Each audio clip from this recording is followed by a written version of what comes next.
Assalamualaikum Bu Dwi. Waalaikumsalam Bu Ratna. Bu Dwi, ada waktu nggak nih sekarang mau nemenin saya?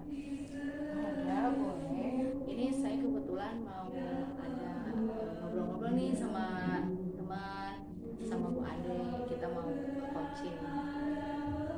Bu Dwi bersedia tidak untuk ikut dalam proses coaching ini?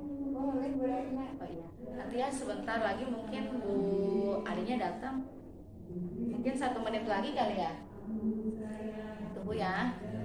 Assalamualaikum. Waalaikumsalam. Kabar Bu Dwi? Alhamdulillah. Ya, ayo. Alhamdulillah ya silaturahmi. Iya, alhamdulillah. Bu Ade, gimana nih kabarnya? Biasalah Bu, lagi rariut. Lagi lari. Nih saya lagi agak pusing dikit nih. Biasalah masalah anak Bu. Oh, masalah anak. Siswa. Ya, kalau boleh tahu masalahnya apa nih, Bu Ade? Masalahnya yaitu anak-anak tuh ya ketika pembelajaran, karena memang siswa kita itu membawa HP, itu ada beberapa siswa yang nggak konsentrasi, dia malah konsentrasinya ke HP, bukan ke gurunya, bukan ke materinya, bukan ke mata pelajarannya, malah dia ya itu dia Bu, ada yang WA lah, ada yang kayak yang YouTube. Nah itu Bu permasalahan utamanya. Oh, begitu. Jadi maksud Bu Ade mungkin penggunaan HP yang tidak sesuai ya? Betul. Iya nih. Sebelumnya saya mau bertanya dulu nih ya Bu Ya. Ade. Menurut Bu Ade nih, sepenting apa sih penggunaan HP untuk pembelajaran? Pada dasarnya penting banget, cuma dikarenakan ada beberapa yang menyalahgunakan HP tersebut, itu sehingga saya agak-agak sedikit risih kepada siswa yang menyalahgunakan itu gitu. Jadi saya kadang emosi juga Bu ketika ada anak yang ketika saya menerangkan, saya lihat dengan jarikan saya mata sebelah kiri atau sebelah kanan dan sebelah mata, ternyata anak tersebut enggak konsentrasi, artinya enggak konsentrasi terhadap mata pelajaran saya atau tidak memperhatikan kami, memperhatikan saya. Nah langsung saya ke tempat duduknya dan ternyata itu dengan cara diam-diam dia itu sedang membuka HP dan itu tidak berkaitan dengan mata pelajaran, dengan materi yang saya sedang ajarkan. Saya lihat ternyata dia malah membuka WA Bu. Nah itu saya agak emosi, sakit hati lah Bu ya, wajar ya Bu ya. Nah, menurut Bu Ade nih ya, ada berapa, kalau dipersenin itu berapa siswa yang sepertinya tidak bisa fokus ya untuk penggunaan HP sebagai media pembelajaran ya?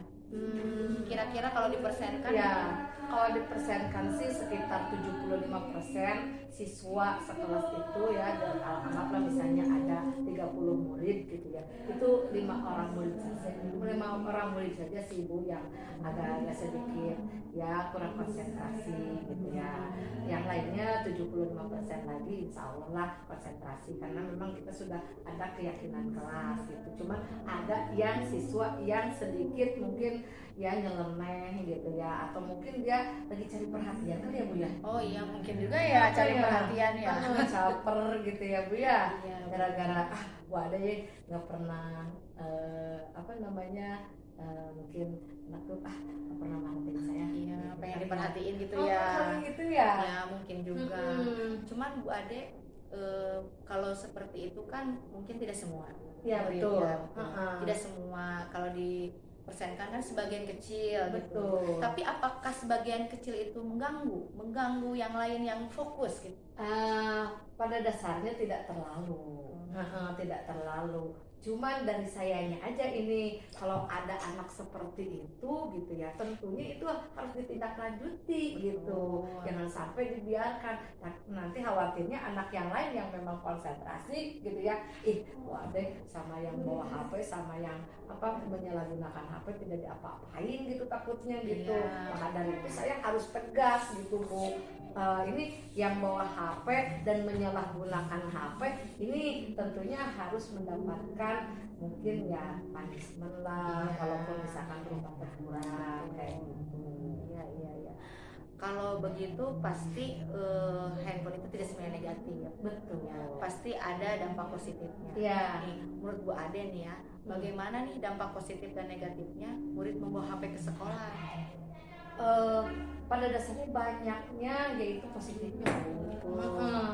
Nah, dampak positif itu contohnya misalnya anak dengan cepat bisa bisa mendapatkan informasi baik melalui YouTube atau mungkin melalui Google kayak gitu ya dengan cepat. Nah, ini dampak negatifnya yaitu paling juga ada yang mungkin menyalahgunakan kepercayaan saya itu gitu. Nah, tapi kalau sudah dipesankan tadi memang betul ya sekitar 75% atau 80% siswa pada dasarnya itu mengikuti pembelajaran walaupun mereka bawa HP itu Bu. Oke. Tadi kan untuk 5 orang itu ya misalnya Bu Ade ya, untuk 5 orang yang tidak fokus itu komunikasi seperti apa nih yang udah Bu Ade lakukan terhadap anak itu selain yang tadi Bu Ade sebutkan berupa punishmentnya atau tegurannya, selain itu ada nggak komunikasi seperti apa gitu? Komunikasi yang saya lakukan, yang ingin saya lakukan Ya, ya, betul. itu paling juga melaporkan hal tersebut ke wali kelasnya. Itu yang pertama. Yang kedua itu akan membicarakannya dengan guru BK, lalu dengan kesiswaan kayak gitu Bu. Tapi kalau misalnya untuk yang pertama dulu yaitu paling melaporkannya ke wali kelas. Melaporkan kepada wali kelas. Apakah sudah dilakukan melaporkan kepada wali kelas atau guru BK tersebut? Sudah belum?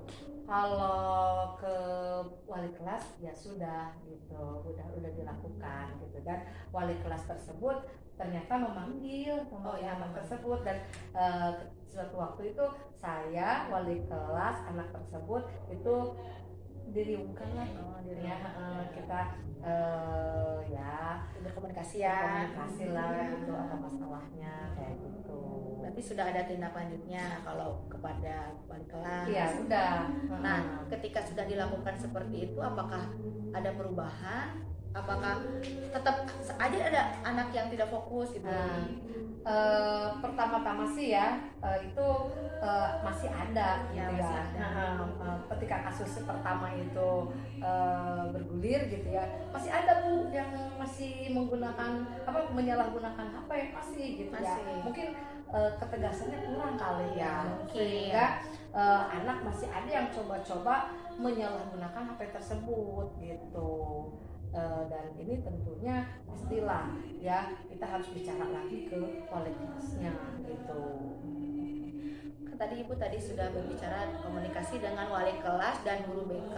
Apakah sudah ada komunikasi terhadap orang tua mengenai penggunaan handphone di sekolah terhadap anak fokusnya terhadap anak-anak yang belum bisa menggunakan HP sebagai media pembelajaran dengan baik gitu ya. Sudahkah ada komunikasi? Nah, untuk komunikasi dengan orang tua itu wali kelasnya yang melaporkan melalui wali kelas karena kan memang saya tidak punya nomor HP orang tua ya, jadi wali kelas yang melaporkan bahwa ada kasus ini loh di kelas ini, nah atas nama ini gitu ya, dan itu langsung itu si wali kelas tersebut langsung berkomunikasi dengan orang tua supaya dibina lagi gitu ya, tidak hanya dibina di sekolah tapi orang tua juga di rumah harus memberikan treatment atau mungkin kayak apalah gitu ya sehingga anak tersebut berubah gitu Bu. Ya baik, itu kan kalau dari Bu Ade sendiri, sebenarnya setuju nggak sih anak membawa handphone ke sekolah untuk penggunaan media pembelajaran gitu? Apakah ada kontra juga nih. Pada dasarnya saya setuju sekali karena memang tadi kan sudah dibilang bahwa banyak dampak positifnya. Ini hanya oknum saja gitu ya yang menyalahgunakan HP itu tidak banyak, hanya oknum saja. Nah ini karena memang saya mungkin lagi agak sedikit pusing atau gimana pada saat itu gitu ya, sehingga saya mungkin baper gitu ya, sehingga langsung saya agak naik darah, emosi dikit gitu Bu ya, dan tentunya langsung saya ambil tuh HP-nya Bu. Anak tersebut saya sita HP-nya, langsung saya sita, langsung saya laporkan ke wali kelasnya atas nama Rifari gitu ya. Ini dia tidak konsentrasi malah main game atau tidak konsentrasi atas nama Adikara itu malah main ber-WhatsApp gitu kayak gitu. Lalu saya ambil tuh dua-duanya itu. Berarti tindak lanjutnya mengambil handphone itu ya Bu? Iya. Mengambil handphone, tapi anaknya itu belum ada perubahan sampai sekarang. Apakah sudah terlihat ada perubahan? Alhamdulillah Bu, setelah ada komunikasi dengan orang tua, komunikasi dengan wali kelas, ada tindak lanjut seperti tadi langsung diambil HP-nya. Alhamdulillah anak yang tadinya seperti itu anggaplah tidak amanah gitu. Alhamdulillah pada saat pembelajaran sekarang ini alhamdulillah ada perubahan, dia lebih konsentrasi lagi dan tentunya dia mungkin Allah ya takut apa sadar, saya kurang paham, yang jelas sepertinya sih inginnya sih mereka sadar gitu bahwa kesalahan kemarin itu Bu Adi menindak seperti itu karena kesalahan mereka gitu. Iya baik. Kemarin kan Ibu sudah memanggil. Nah berarti kan pasti ada kesepakatan di antara Bu Ade, di antara orang tua dan di antara muridnya sendiri. Nah, apa nih kesepakatan yang sudah ada itu apa Bu Ade? Ya, bersepakat untuk bagaimana gitu ya, ke depannya? Ya, kesepakatannya yang pertama adalah ketika guru menyuruh untuk membuka HP, ya silahkan langsung buka HP. Tapi kalau misalnya guru itu tidak mengharuskan untuk searching, membuka HP, tolong HP-nya masukkan ke dalam tas. Nah, itu yang pertama gitu ya. Pas ketika ada pembelajaran menggunakan HP, langsung silakan anak-anak HP-nya diambil dari tasnya, silakan buka link ini. Nah, ya udah di situ akan jadi pembelajaran. Ya, jadi kesepakatannya apabila handphone tidak digunakan, silakan disimpan saja. Dan tidak boleh ada yang nyuri-nyuri misalnya lihat jam, lihat apa kayak gitu, gak usah. Nanti juga kalau misalnya pembelajaran telah usai, karena ada juga bawa jam, pakai jam gitu ya, insya Allah lah gitu ya, pembelajaran tidak akan melampaui batas gitu. Nah itu ada kemarin itu, yaitu ada anak yang selalu melihat jam gitu ya di HP. Pura-puranya gitu. Ya Bu ya, lihat jam berapa nih gitu ya, langsung buka WA gitu. Yang pinter-pinternya ya anak-anak kayak gitulah. Ini namanya juga anak-anak ya. Tapi ya itu kalau tidak ditindaklanjuti, kalau kitanya tidak tegas, takutnya khawatirnya anak yang memang sudah sadar, sudah berkomitmen, sudah amanah, takutnya ikut-ikutan gitu Bu. Saya tidak mau anak yang memang 75% tersebut, anak yang memang sudah sadar, sudah amanah, gara-gara sayanya tidak tegas gitu ya, jadi ikutan. Saya mengambil HP Gifari sama Adikara itu bukan semata-mata hanya untuk punishment, tapi memberi efek juga kepada yang lain supaya sadar. Tuh itu ketegasan dari Ade itu Bu. Oh iya. Nih menurut Bu Ade nih ya, siapa sih yang bertanggung jawab apabila ada permasalahan ini yang muncul itu? Apakah hanya Bu Ade gitu? Pasti kan permasalahan penggunaan handphone ini pasti tidak hanya pelajaran Bu Ade. Ya. Pasti ada juga pelajaran yang lain ya. Iya betul. Nah, siapa nih yang bertanggung jawab untuk menyelesaikan permasalahan ini? Ya, menurut Bu Ade. Pada dasarnya yang bertanggung jawab adalah seluruh stakeholder ya Bu ya. Yang pertama itu yang utama pada dasarnya yang bertanggung jawab itu diri sendiri dulu, si anaknya dulu ya. Itu harus bertanggung jawab terhadap bahwa dia itu adalah seorang pelajar yang harus bagaimana ya, harus menghargai guru, harus belajar dengan baik, harus konsentrasi. Lalu yang kedua adalah guru mata pelajaran juga. Ketika misalnya ada penyalahgunaan seperti itu harus tegas. Lalu yang ketiga, kalau misalnya ada penyalahgunaan, lalu guru mata pelajaran lapor ke wali kelas, tentunya wali kelas juga harus care gitu, peduli gitu ya. Jangan biasa bodoh amat gitu, itu masalah kamu dengan masalah guru mata pelajaran dengan siswa. Tapi wali kelas juga harus turut andil menyelesaikan masalah itu, Bu. Terus yang keempat adalah orang tua. Orang tua juga mau tidak mau, orang tua di rumah itu banyak waktu untuk mendidik anak. Otomatis dong di situ tanggung jawab orang tua juga lebih besar, Bu. Selain itu juga kesiswaan, selain itu juga wakil kepala sekolah, stakeholder yang lain harus turut andil dalam penyelesaian masalah tersebut. Nah, itu. Tapi kan kalau misalnya dilihat ya Bu, kalau permasalahan ini terus menerus muncul, Iya. berarti memang belum ada kolaborasi antar stakeholder, Bu. Iya.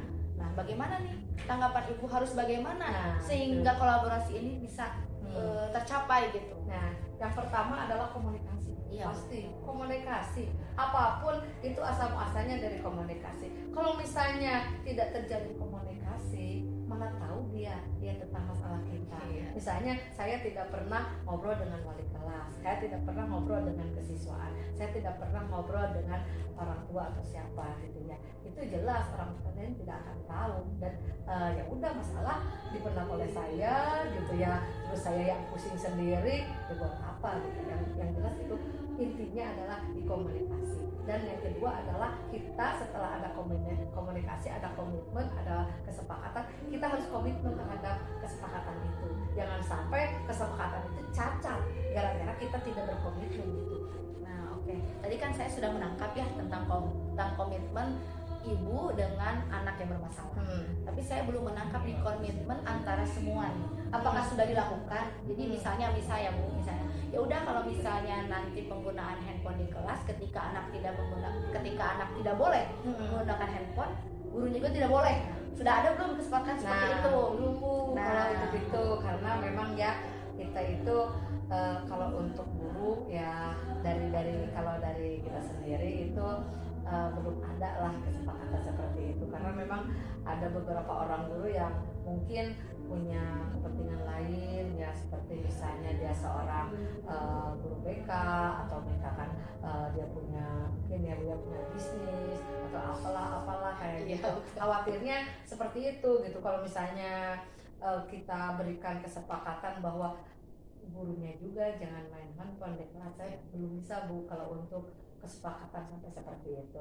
Mungkin dikurangi kali ya, Bu ya. Ketika misalnya anak apa gitu ya, itu bolehlah main handphone ketika anak misalkan mengerjakan, barulah kita buka WA. Khawatir ada berita-berita penting tentang keluarga kah, tentang bisnis kita lah, atau apa gitu ya. Tapi kita sebagai guru harus tahu diri, harus mengurangi, dan kita harus tahulah porsinya seperti apa gitu ya. Ketika misalnya anak bertanya, tetap aja kita main handphone, itu nggak boleh, Bu. Kalau anak bertanya, tentu itu harus dilayani. Mungkin itu saja porsi penggunaan HP untuk guru mata pelajaran atau guru di kelas itu dikurangi, paling di akhir-akhir mungkin ya, di akhir pembelajaran. Takutnya di 2 jam itu ada sesuatu gitu ya. Masa sih kita bisa dibilang misalnya jangan, misalkan pokoknya ke kelas nggak boleh bawa HP, kita nggak bisa, Bu, kalau untuk guru. Kalau untuk mengurangi mungkin kita himbau kali ya bersama kepala sekolah gitu, kita koordinasi bahwa ya di kelas itu jangan sampai gurunya 90% main HP, 10% ngajar gitu ya, Bu ya. Nah, tadi kan udah ya, kita sudah ada obrolan tentang stakeholder yang lain. Nah, kepala sekolah sendiri nih, apa nih tindakan kepala sekolah yang nyatanya gitu terhadap penggunaan handphone ini? Nah, kepala sekolah itu ternyata beliau juga kalau untuk penggunaan HP dalam bidang pembelajaran itu dia sangat penting sekali ya, karena memang kita ini kalau misalnya anggaplah ya pembelajarannya hanya ilmunya dari buku gitu ya, tidak update, itu mungkin anak boring gitu ya. Tapi kalau untuk pembelajaran Bapak Kepala Sekolah sangat mendukung. Iya, kalau begitu Alhamdulillah ya Bu. Alhamdulillah. Berarti ini mah tinggal tindakan dari kita gitu ya, Ya. aksi dari kita semua ya yang Ya. harus sepakat tentang Nah. kesepakatan itu ya Bu Iya. ya. Sekarang gimana nih menurut Ibu coaching kita ini? Apakah sudah ada pencerahan? Ya, refleksinya apa sih yang saya rasakan, yaitu saya agak lega ya. Ketika saya bercerita gitu, itu 50% permasalahan saya terselesaikan. Iya. Mm-mm. Alhamdulillah ya Bu ya. Alhamdulillah alamin ya Bu. Terima kasih nih Bu udah Iya. bisa menerima saya, Iya. menerima curhatan saya, ada ide kreatif dari Ibu. Alhamdulillah saya terinspirasi. Saya tidak merasa sendiri lagi gitu ya. Kalau sudah seperti ini, oh ternyata teman saya atau kerabat saya atau teman sejawat saya ternyata peduli sama saya. Iya Bu. Betul ya Bu ya. Ya, saya juga terima kasih ya Bu ya. Kita Ya. sudah saling berbagi ini Ya. juga ilmu untuk saya. Hatur nuhun Ibu. Ya, teman ya. Ibu makasih ya. Ya. Ibu mohon maaf ya. Ya, maaf. Udah mengganggu. Ya, mangga. Ya.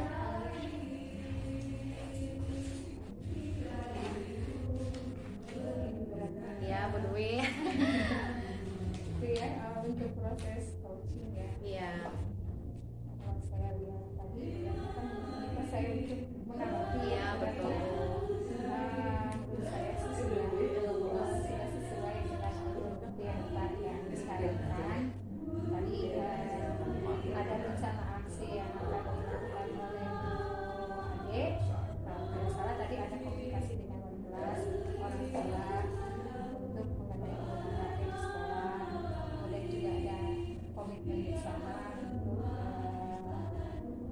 penggunaan HP itu sendiri. Dan pertanyaan-pertanyaan yang disampaikan menurut saya juga sudah memancing pelajar menemukan masalah solusi dari permasalahan gitu ya. Terima kasih ya Bu Dwi sudah menemani saya dalam proses coaching ini.